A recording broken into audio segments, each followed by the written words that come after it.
Bueno, vamos a empezar para no demorar mucho. Este, Me voy a brincar ya a la unidad 4. Se supone que estábamos revisando la unidad 3, que es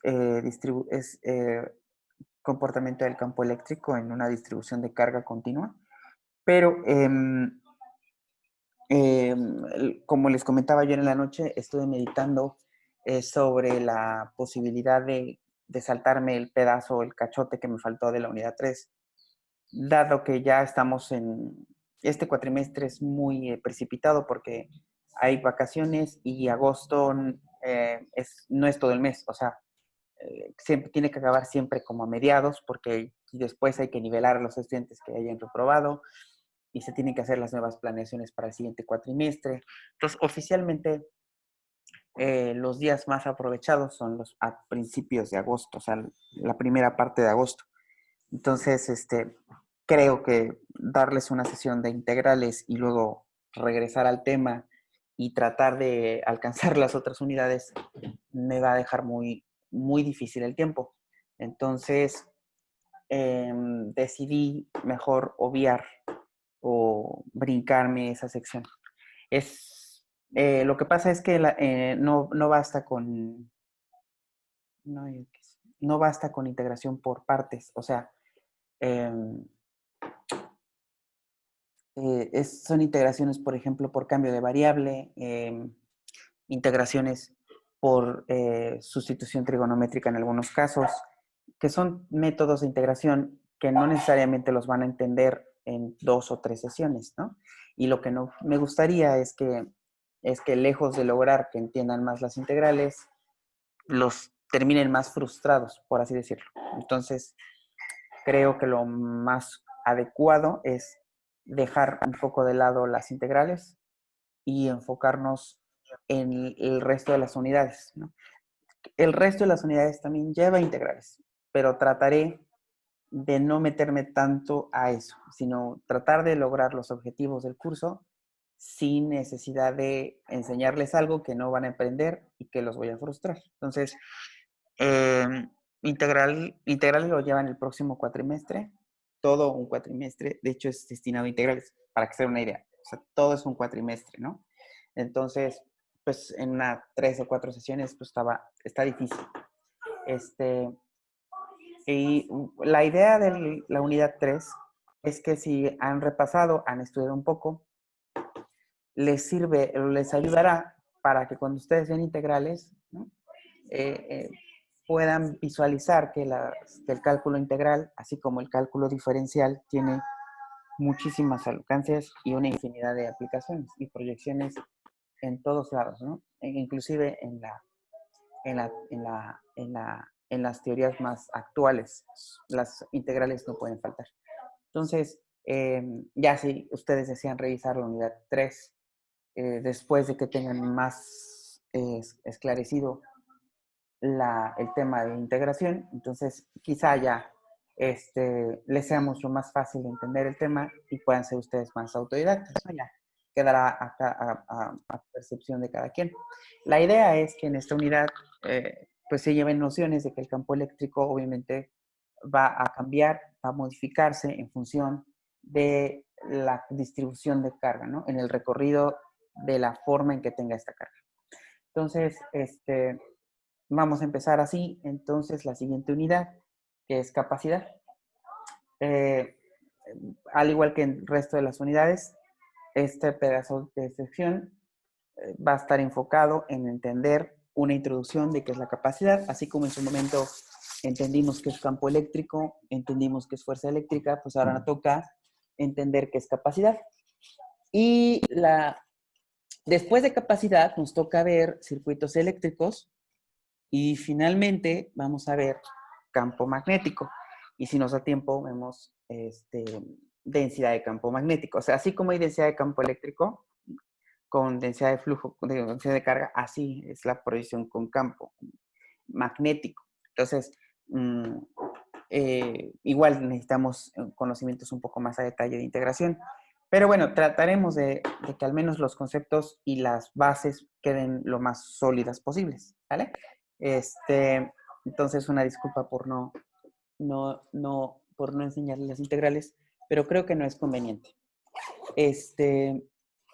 Bueno, entonces vamos a empezar con la siguiente unidad, capacidad. Nada más antes voy a dar un último comercial.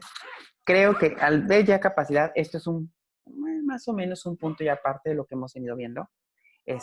Claro, todos los temas están ligados porque si no entiendes campo eléctrico, menos capacidad. Pero creo que es conveniente hacer un corte de caja, ¿no? De una vez, si quieren, podemos matar esta unidad con las actividades que me han entregado. Y a partir de esta sección, las actividades siguientes ya corresponden a capacidad.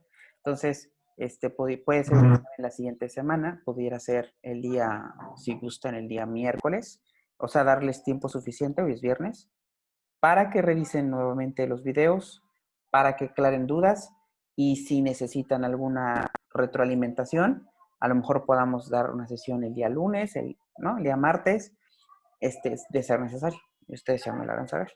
Entonces, mientras creo que de aquí al miércoles es tiempo suficiente para que puedan prepararse para el examen. Va a ser teórico práctico, ¿sí? Y no van a venir integrales para que no se frustren eso, pero sí tocaré ciertas cosas de la unidad 3. Entonces, les pido que también revisen esos videos.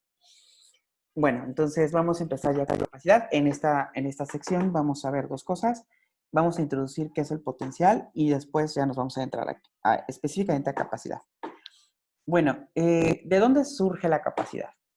La capacidad surge del hecho de tratar de encontrar aplicaciones a la teoría que hemos venido estudiando, ¿no? O sea, imaginémonos que estamos en el momento en el que la electricidad y el magnetismo estaba en su auge, ¿no? En esa época en la que apenas había descubierto el fenómeno de campo eléctrico, apenas estaba descubriendo el fenómeno de fuerzas eléctricas, de interacción de partículas puntuales, y tratar de extrapolar esos conocimientos, pero ahora en sistemas macroscópicos, ¿no? Que era lo que les comentaba en la unidad 3. Entonces, una pregunta muy importante que surgió en ese entonces era saber cómo es que la carga eléctrica pudiera conservarse, pudiera guardarse, pudieras agarrar esa carga eléctrica y guardarla o almacenarla. Entonces, resulta interesante ver que, bueno, bajo los principios que ya se saben, si tú tienes una carga eléctrica, ya sabemos que se va a inducir un campo eléctrico. Y además sabemos que el campo eléctrico va a ejercer un trabajo si una carga que se encuentra inmersa en él se mueve, ¿no? Y genera un trabajo, habíamos dicho esto, ¿no? En la proyección de la primera ley de la termodinámica. Y entonces, si ejerce un trabajo, te tendrá una contribución a la energía. Y entonces, ¿la energía se podrá almacenar? Sí. Entonces, ¿la carga eléctrica se podrá almacenar? Sí. ¿Por qué? Porque la energía potencial o la energía eléctrica está relacionada con la carga eléctrica. Entonces, no es tan descabellado pensar que la energía que resulta de la interacción de las cargas eléctricas por un campo eléctrico puedan almacenarse. De hecho, tan es así que si ahora nos regresamos al siglo en el que estamos, nadie puede sobrevivir si no está conectado, si no tenemos un equipo portátil, un smartphone, ¿no? Un equipo inteligente, porque todo funciona a base de almacenamiento de energía. Si ustedes agarran su laptop y deciden llevársela a su cama y el contacto les queda lejos, bueno, ustedes tienen una batería, ¿no? Y ese almacenamiento es producto de esas primeras preguntas iniciales que se hicieron en las aplicaciones o proyecciones que podría tener el campo eléctrico. Entonces, básicamente todo lo que tenemos, disculpen, todo lo que tenemos actualmente resultó, permítanme,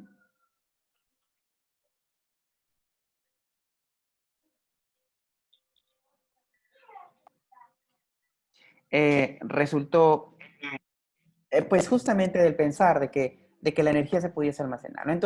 Entonces, de ahí resulta que, ¿cómo puede suceder esto? Bueno, para que suceda ello necesitamos introducir un término que se llama capacidad.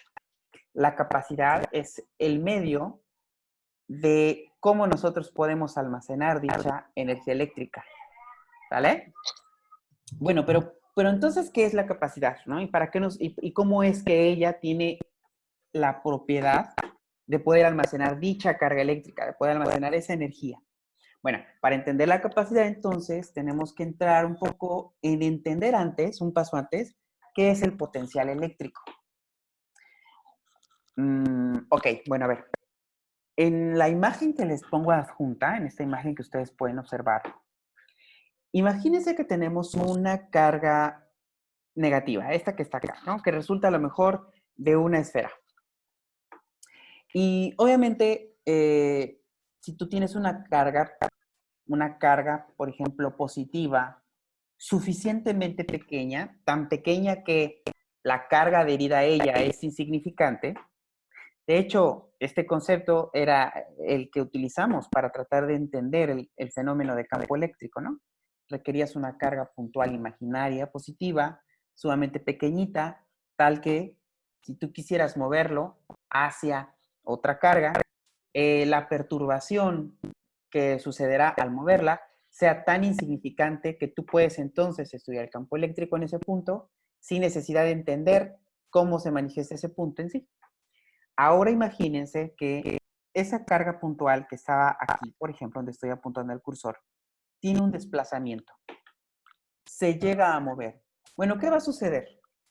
Al moverse, es natural que el campo eléctrico ejerza un trabajo. Recordemos que si yo tengo una carga, sea negativa o sea positiva, se genera un campo eléctrico, ¿no? Y las líneas del campo eléctrico están apuntando hacia la carga negativa. ¿No es verdad? Entonces, si tú mueves una carga como la que les estaba yo diciendo ahorita, y la puedes mover a favor o en contra del sentido del campo eléctrico, el campo eléctrico va a ejercer un trabajo. Por ejemplo, si yo alejo la carga positiva, ¿cuál es el trabajo que va a ejercer el campo? Pues volverla a atraer, porque recordemos que aquí tenemos una carga negativa. Entonces lo que va a suceder es que la carga positiva tiene que estar a fuerza orientada a favor del campo. Para alejarla de él se necesita un trabajo y el campo eléctrico tendrá que volver a hacer un trabajo para acercarla nuevamente. Y viceversa, o sea, si tú tienes una carga positiva y ahora la acercas al campo, eso es un trabajo positivo favorable. Entonces, estamos hablando de trabajo. Y recordemos que si estamos hablando de una carga sumamente pequeñita, la interacción de la fuerza gravitacional puede ignorarse. La fuerza gravitacional puede ignorarse. Por ahí pueden apagar un micrófono, por favor, ese es, para que no se escuche la voz. Mira, Tan amables. ese es el que me tocaba Silenciar su audio. Me tocaba poner.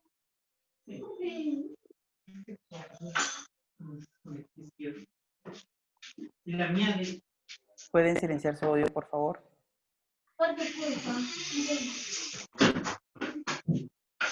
Roberto, Miguel, ¿pueden silenciar su audio, por favor?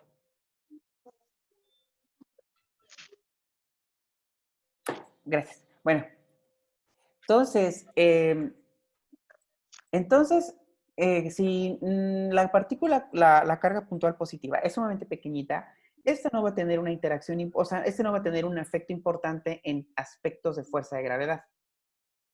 ¿No es cierto? Porque habíamos dicho que es suficientemente pequeña como para ignorar el efecto de la fuerza de gravedad. Entonces, lo único que estaría aportándose ahí es la fuerza eléctrica, ¿no? Que la pudiéramos traducir como, la energía potencial, porque solamente tenemos la contribución eléctrica y no tenemos la contribución magnética. En ese sentido, ya pudiéramos estar pensando de energía. O sea, que el hecho de desplazar a la carga, ya sea a favor o en contra del campo, estamos haciendo una contribución o una disminución de la energía, ¿no? Y que la podemos calcular simplemente por el negativo del trabajo que ejerce el campo en dicho movimiento de la partícula. ¿No es cierto? Entonces, la variación de esa energía, que es esto que está aquí, la variación de la energía va a depender de la fuerza eléctrica, que es el resultado del trabajo negativo, menos W, por la variación en el desplazamiento. ¿Qué tanto tú desplazaste esa partícula? En función del desplazamiento, pues será una manifestación de la energía aplicada. Si se mueve demasiado, bueno, tendrás una mayor energía. Si se mueve demasiado, si no se mueve casi, tendrás una menor energía. Si se mueve a favor o en contra del campo, tendrás una energía positiva o negativa, ¿no? En función de si el campo hizo el trabajo o nosotros hicimos el trabajo.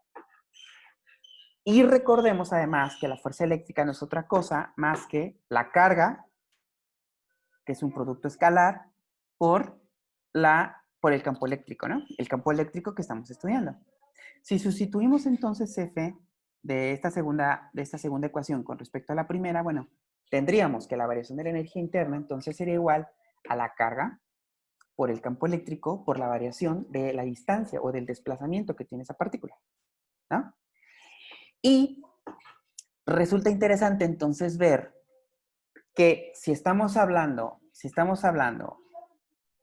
de un desplazamiento y que es una energía potencial, entonces estamos hablando de una variación del potencial, una diferencia de potencial, que va a depender entonces de cómo varía la energía referida a la carga de referencia, a la carga cero. Entonces podemos conocer la variación del potencial del punto inicial al punto final simplemente conociendo qué tanto varió la energía potencial referente a una carga. Ustedes recuerdan que cuando estábamos intentando entender, por ejemplo, el campo eléctrico, todo lo hacíamos en función de una carga, ¿no? O sea, si tú quisieras saber el campo eléctrico en un punto imaginario, ¿qué hacías? Pues bueno, dividías a la fuerza por la carga, ¿no? Y de hecho, las unidades del campo eléctrico habíamos dicho que era Newton por Coulomb, ¿no? Ahora, si yo quiero estandarizar la variación de esa potencia de un punto a otro, ¿qué tengo que hacer? Bueno, pues ver la variación de esa energía interna, pero hacerlo por el cociente de dicha carga que estoy analizando, para únicamente saber la diferencia de potencial del punto inicial y el punto final, que es esta aquí, está aquí. Y si recordamos que la diferencia de potencial está en términos de energía interna, y la energía interna es esto, ¿no? Entonces sería campo eléctrico por la variación del desplazamiento. Y se nos liberaría la carga, ¿por qué? Porque el voltaje está estandarizado en términos de la carga inicial. Por lo tanto, estos términos se anulan. Y entonces nos quedaría que la variación del voltaje, o la variación del potencial, o la diferencia de potencial sería el negativo del campo eléctrico. Recordemos que el signo negativo venía del trabajo que ejerce el campo por la variación del desplazamiento. Y entonces encontramos una nueva deducción matemática. Diferencia de potencial o llamado potencial eléctrico, que no es otra cosa más que la energía eléctrica potencial electrostática por unidad de carga. ¿Por qué por unidad de carga? Porque ya lo estandarizamos en términos de la carga. Y ahora ya entendemos un poco más qué es esa diferencia de potencial. Simplemente en el entender que la diferencia de potencial resulta de la variación de la energía potencial en el desplazamiento de esa carga en un campo eléctrico. ¿Qué unidades entonces manejaría el voltaje? ¿Qué unidades manejaría la diferencia de potencial? Pues bueno, a ver, deduzcámoslo, ¿no? Aquí estamos hablando en términos energéticos, por lo tanto, la unidad de energía es Julio. Julio. Y si lo estamos estandarizando en términos de la carga, entonces sería, la carga está expresada en coulombs, ¿no? También ya lo deducimos. Entonces, el voltaje o la diferencia de potencial, ¿qué unidades manejaría? Bueno, julios por coulomb. Y ese julio por coulomb no es otra cosa más que volt.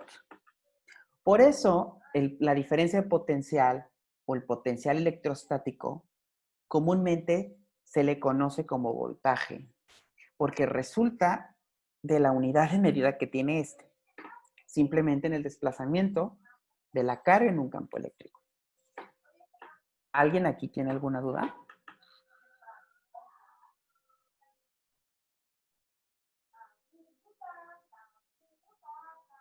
¿No? Bueno, No, todo ¿no? claro. Todo claro. Bueno, entonces, entonces ya sabemos que va a haber un potencial eléctrico que no es otra cosa más que el negativo del campo por el desplazamiento. Ah, caray, entonces aquí resulta algo interesante. Una nueva proyección, unas nuevas reglas. A ver. Debería de haber una diferencial de L, ¿no? La diferencial de L es del punto inicial al punto final en la carga. ¿Qué pasaría entonces si esta diferencial de L se hace más pequeña a medida de que la carga se acerca más a las líneas o está orientada a las líneas del campo eléctrico? ¿Qué sucedería? Bueno, lo que sucedería es que diferencial de L tendería a cero. Tendería a cero. A medida que la carga se acerca a la carga negativa. Por lo tanto, si la diferencial de L tiende a cero, entonces la diferencial de B tiende a cero. Ok. Y si nos alejamos del campo eléctrico, entonces delta L ya no tiende a cero, delta L tiende a infinito. Y entonces la diferencial de B tiende a infinito.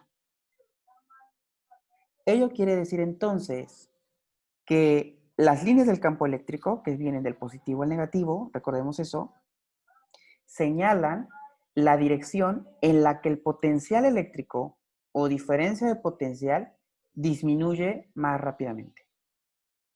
En otras palabras, a medida que nos acerquemos, a medida que nos orientemos al campo eléctrico, diferencial de B tiende a cero. O la diferencia de potencial disminuye. Si nos alejamos, entonces aumenta el potencial eléctrico. ¿De acuerdo? Este tipo de deducciones son las que tenemos que tener presentes para entender capacitancia. Ok. Bueno. Vamos entonces a ver algo.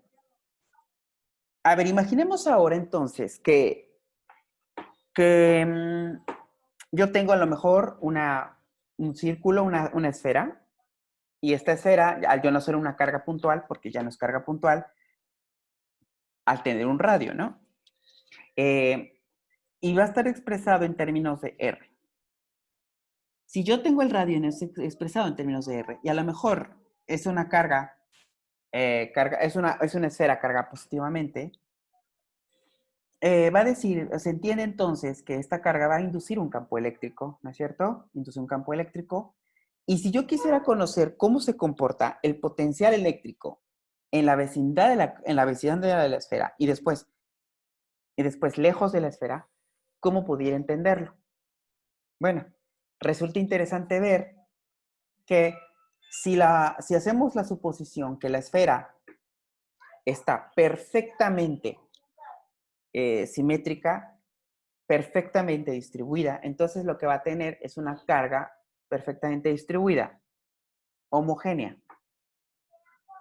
Quiere decir que el valor de la carga en cualquier punto de la esfera va a ser el mismo, solo que está distribuida. Por lo tanto, si la carga en este sentido es constante, ¿de qué va a depender el potencial eléctrico? Bueno, el potencial eléctrico entonces va a ser constante, porque la carga es constante. Resulta interesante ver entonces que podemos declarar el cálculo del potencial eléctrico en términos de la constante Coulomb por la carga, y eso va a depender de R. O sea, ¿va a ser constante el voltaje? ¿Hasta dónde? Pues depende del radio de la esfera. Si el radio de la esfera tiende a infinito, entonces el voltaje va a tender a infinito, constante e infinito. en todo el contorno de la esfera, en todo el interior de la esfera. Si R disminuye, por ejemplo, si R está declarado a 1 metro, es una esfera de 1 metro, entonces tendremos un voltaje constante en el interior de la esfera hasta 1 metro de distancia, que es lo que está declarando el radio de la esfera. Por eso aquí es constante.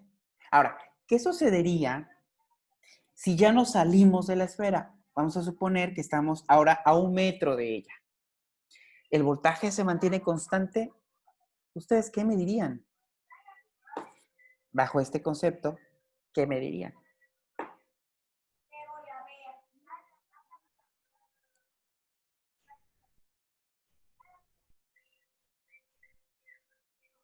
Bueno, si estamos prestando atención, lo que veríamos es que pues, no debería ser constante, porque aprendimos que si nos alejamos de la carga, el potencial eléctrico disminuía, ¿no es cierto? Y dijimos que disminuía en sentido del campo eléctrico. Y acabamos de hacer la suposición que esta esfera está cargada de manera positiva. Por lo tanto, el voltaje ya no será constante y además debe disminuir. Por el contrario, ¿cómo esperarían el comportamiento de este gráfico si ahora no tenemos una esfera positiva? Tenemos una esfera negativa. ¿Cómo sería el voltaje dentro de la esfera?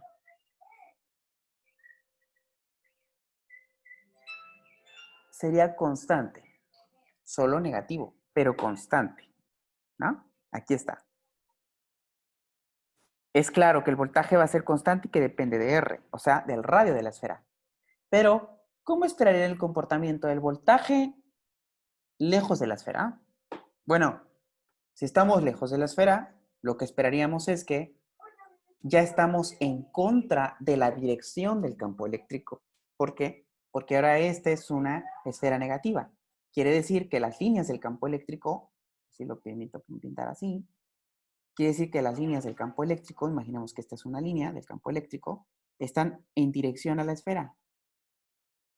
¿No es cierto? Y si están en dirección a la esfera, quiere decir entonces que el potencial eléctrico disminuye en las cercanías de la esfera.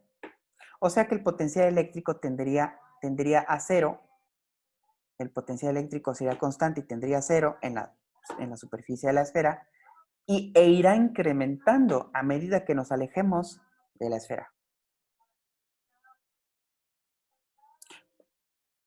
En el caso anterior, en el que la esfera era positiva, entonces quiere decir que las líneas del campo eléctrico salen fuera de ella, y si salen fuera de ella, quiere decir entonces que, que el potencial eléctrico tendría que disminuir. ¿Cómo disminuiría? Bueno, el campo eléctrico, si dijimos que está en función de la variación de la energía interna respecto a la carga, si nosotros simplemente hacemos la suposición de que el voltaje depende de la constante de Coulomb y de la carga, entonces ¿de qué dependerá? Pues de R. ¿Y qué es R? Pues la distancia la distancia que va a tener ese punto donde querramos medirlo respecto a la posición de la esfera. ¿Sale? Y entonces esperaríamos que el potencial eléctrico caería, ¿no? Y tendería a cero a medida que R tiende a infinito. ¿Sale? Ahora, para tratar de entender mejor esto, yo les había dicho en su momento que cuando estábamos en la unidad 1, en la unidad 2, que tratáramos de suponer que todos los cálculos que estábamos haciendo del cálculo de la fuerza eléctrica, del campo eléctrico, pues eran en el vacío. ¿Recuerdan eso que les había dicho? Cuando no les diga lo contrario, asuman que estamos haciendo el cálculo en el vacío. Y les dije, en su momento les voy a decir por qué es importante que hagamos esta suposición. Bueno, porque resulta que la estimación de la constante Coulomb, esa tan mentada constante Coulomb que hemos estado manejando en todo este curso, que ya suponíamos en términos redondos un valor de 9 por 10 a la 9, ese valor resulta de otra constante que se llama permisividad en el vacío. De hecho, la constante Coulomb la podemos calcular, ¿sí? por el cociente inverso de 4 veces pi, que resulta una esfera, por la permisividad en el vacío. Y el valor de la permisividad del vacío tiene este valor, 8.85 por 10 a la menos 12 coulomb cuadrado newton por metro cuadrado. Por eso él les decía que en los cálculos que estamos haciendo en los problemas, asumiéramos que está en el vacío para darle validez a la constante de Coulomb. Para darle validez a la constante de Coulomb. Cuando ya se dice que estamos calculando el campo eléctrico en aire, que estamos calculando el campo eléctrico generado a lo mejor en una presa, en un de otro lado, entonces ya tendríamos que hacer una corrección, porque estamos en la suposición de nuestros cálculos, estamos suponiendo que las partículas están solamente ellas dos en el vacío, pero no es verdad. Entonces tendríamos que hacer una corrección. Entonces, bueno, la aclaración es esta, que resulta que la constante Coulomb es válida solamente en sistemas al vacío. Y bueno, esta es la deducción. Ahora, ok. Ahora resulta entonces que el voltaje entonces depende de la constante Coulomb por la carga y que va a estar en función del radio. O en función de R, según en donde estemos parados al medir el potencial. Si ustedes despejan la carga de aquí, esta carga que está acá, y la pasan como denominador, nos quedaría voltaje sobre carga. ¿No es cierto? Voltaje sobre carga. O si lo hacemos al revés y pasamos el voltaje del otro lado, quedaría carga sobre voltaje. Y entonces, esta R la podríamos pasar para acá multiplicando y K dividiendo. De tal suerte que quitemos las constantes. ¿Qué son las constantes? Pues K y R. R sería constante, pues que me puedo parar en algún punto en específico. Y entonces yo pudiera conocer la relación que existe de la carga, por ejemplo, de la esfera, en función del potencial en algún punto a la esfera. ¿Qué importancia tiene conocer el cociente de la carga con el voltaje? Vean lo siguiente. Imaginémonos que ahora tenemos esta deducción matemática que es la razón o el cociente de la carga por el voltaje. Y entendemos, pues, que acá la carga no se le puede hacer otra cosa porque carga es carga. ¿No? Podemos cargar a la esfera y pues, podemos conocer la carga que tiene. Pero podemos sustituir la declaración del voltaje porque entendemos que voltaje, si es una esfera, pues será igual a la constante Coulomb por la carga de la esfera dividido entre R.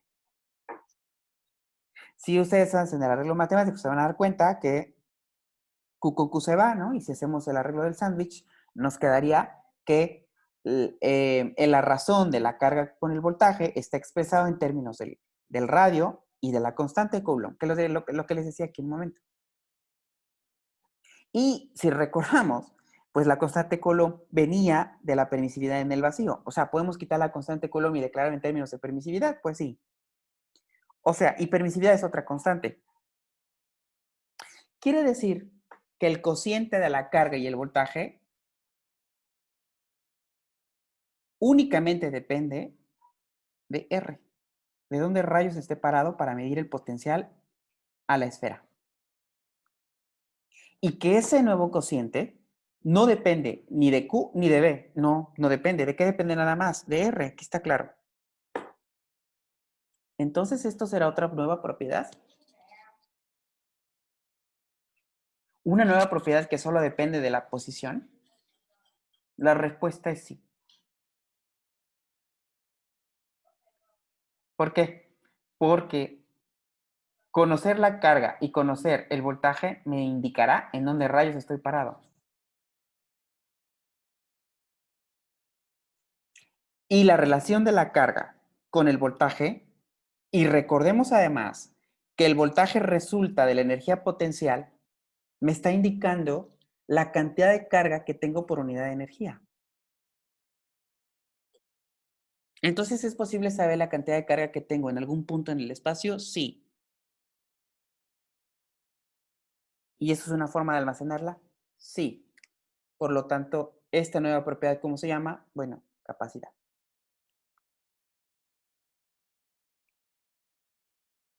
¿Sale? Entonces, la capacidad depende de Q y de B. No, es proporcional a R, a la distancia en donde se encuentra uno u otro.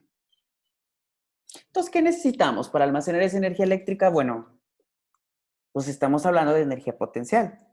Y para necesitar la energía potencial necesitamos la distancia. Pero todo está en términos del campo eléctrico. Si no hay un campo eléctrico, ¿cómo rayos voy a estimar esa energía potencial? Porque al final el que hace el trabajo es el campo eléctrico. Entonces, ¿qué necesitamos? Bueno, si estamos declarando una nueva propiedad que es capacidad, necesitamos la creación de nuevos dispositivos que me permitan ejemplificar y entender aún más el fenómeno de capacidad. Y de ahí resultaron los condensadores o los famosos capacitores, que son la puerta a la utilidad de los equipos portátiles que les dije en un principio,